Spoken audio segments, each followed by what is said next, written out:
ঘন কুয়াশা ও হিমেল হাওয়ায় নওগাঁয় আবারও বেড়েছে শীতের দাপট। আরও জানাতে সরাসরি যুক্ত হচ্ছেন সহকর্মী কাজী কামাল হোসেন। কামাল, জনজীবনে শীতের প্রভাব কেমন পড়েছে আমাদের জানাবেন। মারজানা, নওগাঁয় গতকালকে তাপমাত্রা ছিল 10.4 ডিগ্রি সেলসিয়াস।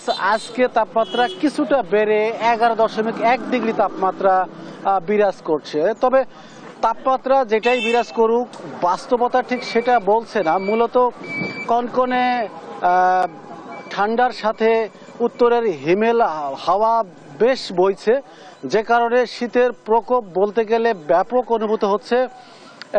আমার পিছনে দেখতে পাচ্ছেন সামান্য শীত নিবারণের জন্য একটা চায়ের দোকানে বেশ কিছু শ্রমজীবী মানুষ ভিড় জমিয়েছে শুধুমাত্র শীত নিবারণের জন্য। নওগাঁয় আপনি জানেন কৃষি প্রধান এলাকা, এইখানে এই সময় বড় মৌসুমের পুরো মৌসুম চলছে এবং বড় মৌসুমের শ্রমজীবী মানুষদের পানিতে নেমে কাজ করতে হয়। বিশেষ করে এই 10 ডিগ্রি সেলসিয়াস তাপমাত্রার কাছাকাছি সময়ে মাঠে নেমে পানিতে নেমে কাজ করা যে কতটা কষ্টের, যারা কাজ করছেন সেই শ্রমজীবী মানুষরা হারে হারে টের পাচ্ছেন। মারজানা, আমি আরেকটা বিষয় জানিয়ে রাখি, নওগাঁয় শ্রমজীবী মানুষ বিশেষ করে শহরে, আমি এই মুহূর্তে শহরে আছি, শহরের বেশ কিছু পয়েন্টে মুক্তির মোড়, তাজের মোড়, বিভিন্ন জায়গায় সকাল থেকে শ্রমজীবী মানুষরা কাজের সন্ধানে এসে বসে থাকেন।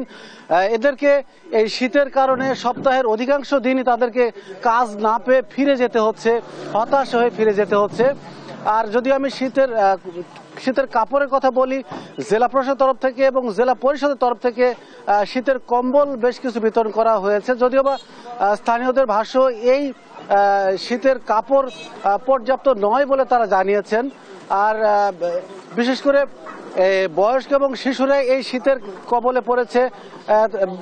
সদর হাসপাতাল তো বটে, উপজেলা স্বাস্থ্য কমপ্লেক্সগুলোতে এই শীতজনিত রোগীর বেশ কিছুটা চাপ পড়েছে এবং এই চাপ সামলাতে গিয়ে ডাক্তারদের বেশ খানিকটা হিমশিম খেতে হচ্ছে, বিশেষ করে আমাশা এবং সর্দি জনিত বেশ কিছু রোগীর কারণে।